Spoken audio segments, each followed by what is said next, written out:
mentioned that you had a man that came and he had quite a lot of sexual energy, but you kind of kept your erotic energy, and he could kind of jump onto that part or that energy that you were bringing. So what do you do to have that refined energy inside of you? And especially even when something comes that is maybe could drag you in the other direction, how do you prepare for that? But we prepare, this is part of our work. It's not just we jump in the massage and give the massage.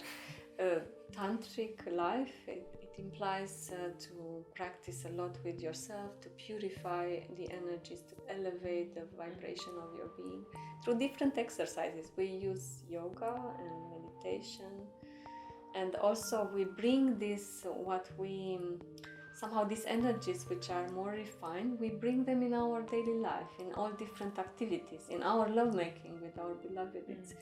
We start to refine there. So everything in our life, it is like a practice.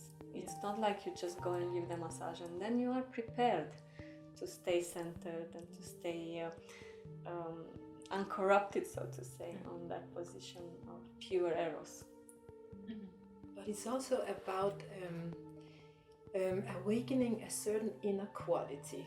And it's a little bit like if you know you are a coward and you know that, okay, you really need to be more courageous in order to, fulfill your dreams in your life and so on. You try to be more courageous in certain situations. Sometimes you fail, sometimes you succeed.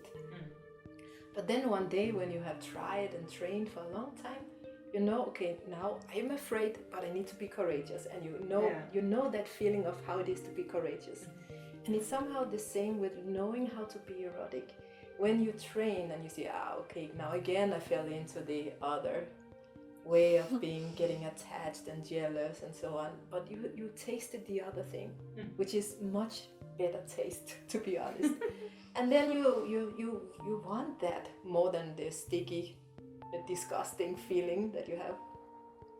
And then you try to get back to that again and again. And one day it's like, you know the difference and you know how to get into that. You know how to be erotic. But it's a training process. Yeah.